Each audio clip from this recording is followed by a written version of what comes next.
ma ya shek do ya ben ka kala mo shalu abadago te gati dit hira lat ti shu ko shob gwa ma ga ti shega lar ba nga badak ati ga mad bol mu to madu mi nyal mi la wadi la tanu ko dia ano bari yo mi shin do kam no to ga je na wili no shi sigren go la yor na karar ko shi no ka lu te yen kam dun ai na ta ka bot mi dit shek te ga daro ga ni ka shawda la family din ga na ngwan tere mala na me nyang tang podcast ta ko luin jok ya ke episode mi jidit wala tene ji ka ga dong bia gai ko chene la ban ji ka ga ta ga la ban ka gambel ka episode ram ne chu ji ka ga ko environment ma chene no ko lo ya ta ka boto gwa ber tu no ta ko luin jok ba ga yelat video to wan ki episode to wan ba ga ne da gorian ga ba ga chu li ta chene ban ka jal mi jidit dia kan yena men ka nyang tang podcast ka ken yena men ro lan ba gambel me adu don so baro la ye jala chene no ya wala. Go, no, thank you. Mala, siya yan di alner.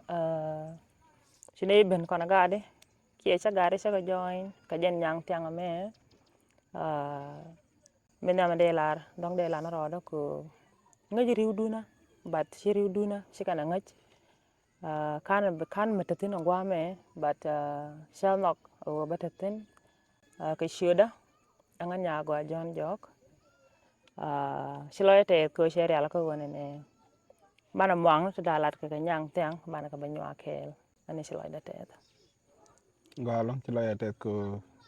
ite kel kane wala nyuma na nya go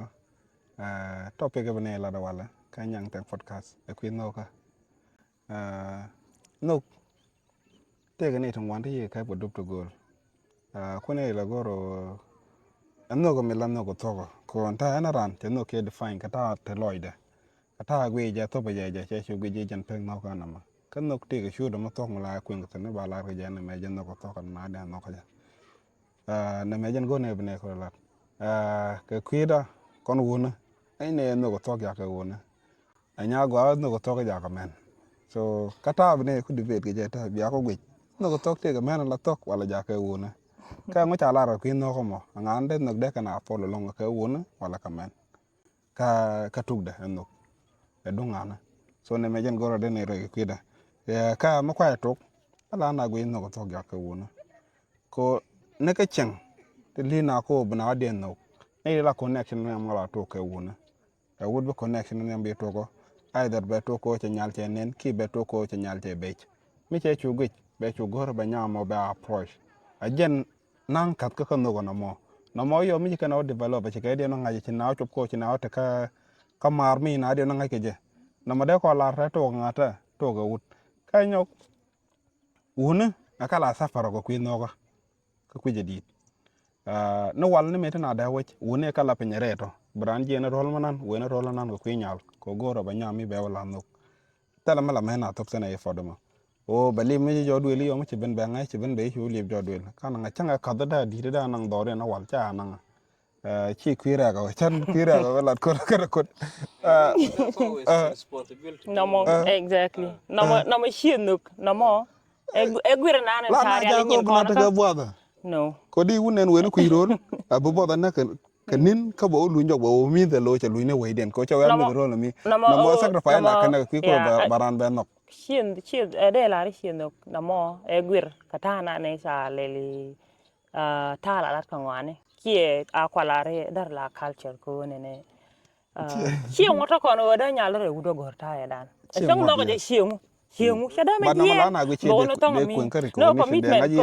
ko no je be nyama be kwen sing nani shiengu la yiga an ngi pare shere ka tandien mi cha dak and the same nyama run mi shio kwen ka cha dak an ngi shi chi ma nya la je ba ok ba ka nu wut ka shi ka la ba wona ne ko nyu she la ba dak ibne yo dor mu ba ko je i nya da cha daga du the same gare la je ne we nya we kal no bam nan ajen bi nya ko je ne be bala go ro ko so na mo de no ani hien no bare gwir ka ta la to ngani ada mo ko no la no i mu chu chop ko da ko cha na pele no ko tina ke tala na chu ko bana da ni je ka ta chi la je wona ne ga de di no dien ko la ne jien be nyal be go ro gwana nan na mo e gwir na cha ra la ngani ka o wuni ko ngot bi kana lel ne bigana ano shara ta ngi shara ta ngoni no ta tele wun me kwando go da ta man muy shang me shigade shi hal ni shi gol ka tare ya ano ka ta ngoni kon tele shang me tat muy la tele wun me tat la tan man ya la tan man ano so na mo mi share la ka man don ko e gwiran me bal mi man ogor so man yen ba guri ni ta da ne sha to nge o da ran wa kal be wa kak na gwana nan so na me shi nduk mi share la ka o bi yiglel shejen lar man dong jak ye ko yen woni di nduk dun den kon man di nduk da lo teka mala na observe ta mi china den gor ki china den ku kwen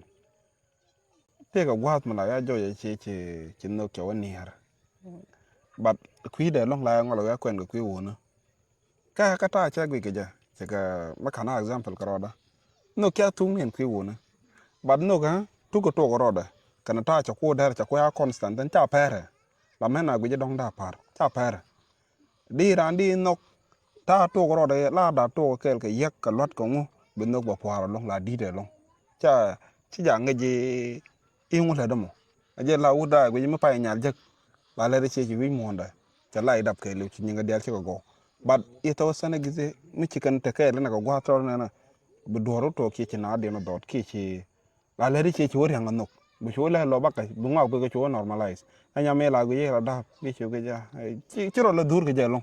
changa ta la yan ge ji aga ye ka ta ni ke la un ta ya ko mi jin wani ji ko mi ji ko dor la o chi dor wan yam ke ye ke ji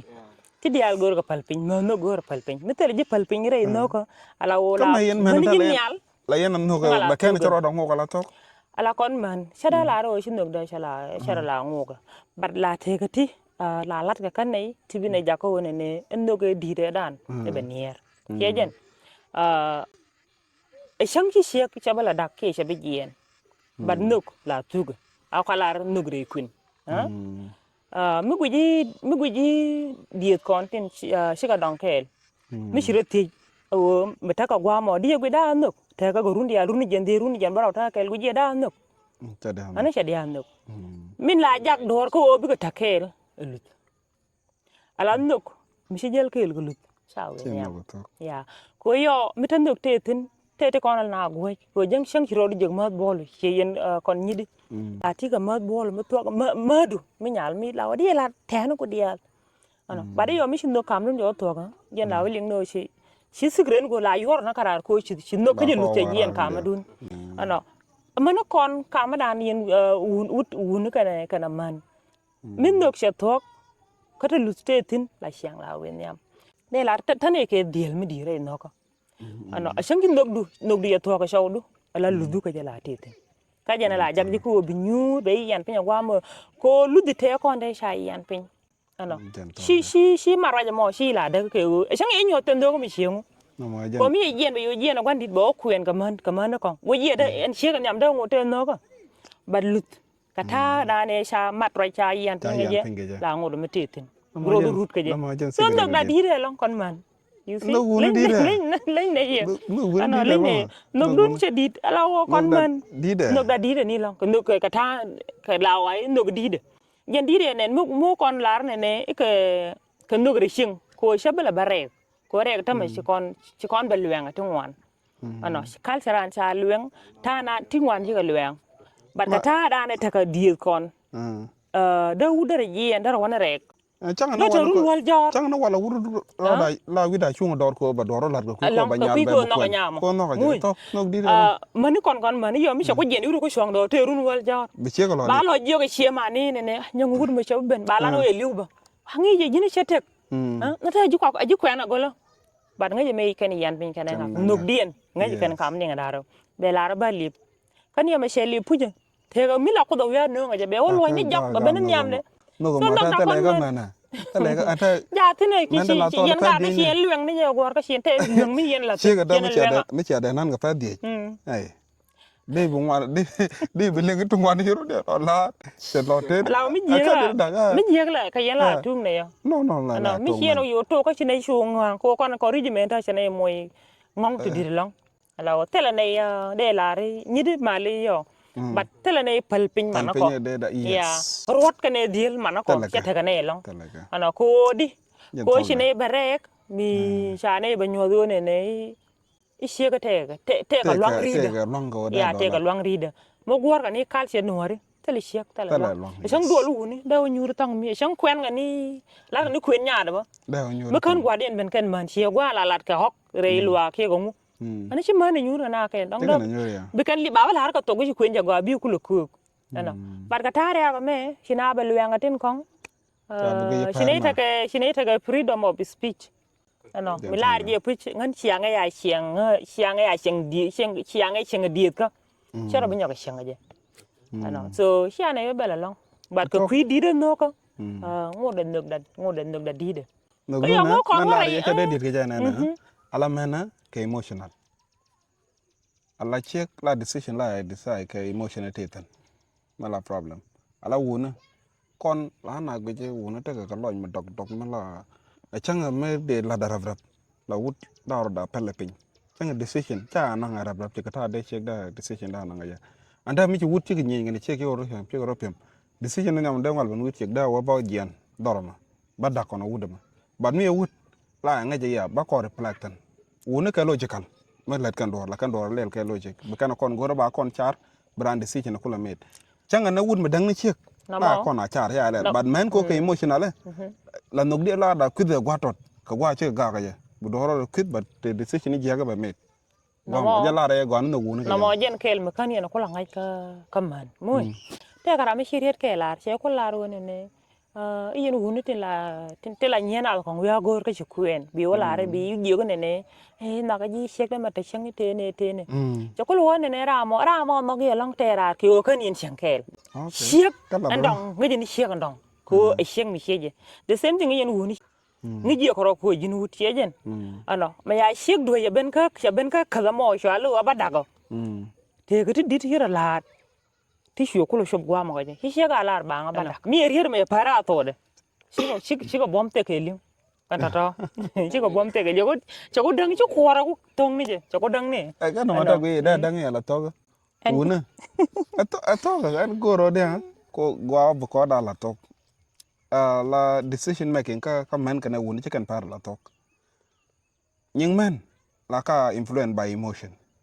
mo na ka to la kan decision na made ka o cha ka influence emotion te kan tano changa ga kel ala rije pay bana cha me cho point de cha gor ka jana te jek la da du no tal cho point da kata me ku na ngai rije pay bana chana par kon dial yen nog yen go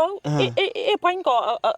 ngwa point ko chubat chicken point gun bi chup ko gwa na nya point ko chup iran ko lu ride ba wo yen ko da point ko chup ka chup point ko kala ga ka luang she kan luang wude chicken ko te ta kon na ta cha la no bana ni bana den pem bana ban ka table mi tiran do dut ba ngat ba lat ba chupan cha to tal no gor kor ana ba la ne ka table bana ban ka ngada bana ban ka discussion ba lar ne me jen cha duer ne cha tena ne but come hen ci kana ngala gor bo den pal pintan kan yana on ngi te na yetiam kon man seng ne mi na berega sala ci gada gor ano te ra mi shirin mo to ko laro gor charami pala ngayo ko barien mi agwa mi use yene bene gu shawa gori she dor gwande she wo ta wo ja ya mi jindar bi benta tinba but mi jira ma pel dar jiba nyodo dir ka balele di ano shejen yen gadi even though she na bare ka shane share ak bangaj mo do kon man take away mi la ko yen dor to ko je la yen tiludum di le na to ano awo bana nyur ka te bolo balat di la to ge go tung mi jeng ba loy shek be wa nga jigo jin ba bayo be lar jiba na re gan ba ne be wo lar mi jeng na re gan ano jin shek katan jigo ro jira mi di ka ti re gan ko go je sha da lar jin am goro dar ju jeng duel lu no nga te ka mi da yen o kwen duel ko yen lu do te yen ka duel ko biya tar ko lo la ten bat ci yen yalla so ci ko woni dial ba te ka tan kun te yodo na mo ya di enen ci shek la do re na tana nyura ano dan e kul ta ka pal penye di ano ko kon tan pu ke che ma ngi je ne I don't know ke ni emotion ga tung nura ba kala di kweje so tarol ba shu kai ne puar diem du la le so gwam dung te gu je ri bolu ngu she nyo te lu mi je na re na ano so shine la luang kai ro de shang chi ba kai nyal ka ta ngi du me sha ngi ji aloi du be je long ha de shep yo shi kulu wi loi pin dueli yo gan ma she shu lel ne ano la ka duani shu kai ne puar ano ngode she ponche la ne ne o she ke nyu tilu re na la we ni ko nganut loro ko de la you know le yin wudun we are use o dara na malel ano but ka ta cha ngi ne kon man sang men ka ta bai bo le cha la ru de jende shek no kon man ne lu tok kam ne nga na ro kam ne ye lut ko kam ne ye nuk alam nok dun ne ko la ka be yen cha kan chi akap chi ale ha nok dun yo ka che men di to la na menan ba yo ka la gop ne be o pe ne wa cha tok sang bi shek be lut be ko tin ga nok la ya ne ka ano la te ka sher ke le la sher ke le gwa wa shi na ta ka bot mi di shek te ga da ro ka ni ka shaw da la family din ga na ngwan wa bot te di long wa ka jen nyang tiang bi sher ga na me te ka nyuru to te wan di te nyuru to lu ak te shek te nyuru to duel ga na ga ka da ro wa di dang di chi ku guro nyal ne di te kon ana bi ko ben ga nyal chi shek ga che ga ji gar ka di dang di to du mi shi ku yu pe na te shi ku shu liu de ko shu ba tal kon de ko re shu sham de diok de kam de kon diok shu sham de kam wan di tu kan di ro le to lu ak che wan di ro pim to duel gwa me ha hele de kam na rew mo ya kam dioko ka non wi kon nang man dit ka je che mo na ka rew ka che man dit na diok ala o che be le long na mo le mo man dit no wan dit mi che no ke da mo ro ko ke da wa ga ka mana wan na nga chamba wan dit kam ke bat ko no wan dit che no malel kan wan dit poy ma ka ne ye tong no kor ka man dit ga kui mo kon ñi de dina nok da nong ne ye long ba de yo mi ci deur ci ko ben ne ka tana nen la ye ne sheng je bu nok da ba nier ba lu da la ngodo me teten mi sheng nen ye shene ya bay me ya dak che ku yi ban cha dal je ta ala ke lo ta jin bi na ngono ko ala nok ti joy no mana kan nok eta mo ko na ba to ga ala ka kon ga kwi dan kon ga da nok chiroch nok ana pere telo brodo kam ne afreje telo brodo le ke je jin mo no ran la tok bi par ka rodo ano pere ran ka rodo telo na gender equality ka telo no e chiro ko tung doj pin kwi ko de bi char ra me ko na ka decision da fer ga mala ko no rol ka men ko no long kel kwi ignoran ka wut la che ko je lo tele me ngeje ni je ngwe ko donc ci kwen ge cheng makan gor bi chu ge lo tang na decision da chamer da do da la lar chang anyok nok tele disrespect nyin man no ran chi ya disrespect ke la ban ti do long kon wud man no ko che do chu disrespect goro bi yeg nok anyok nok a te ga pelpin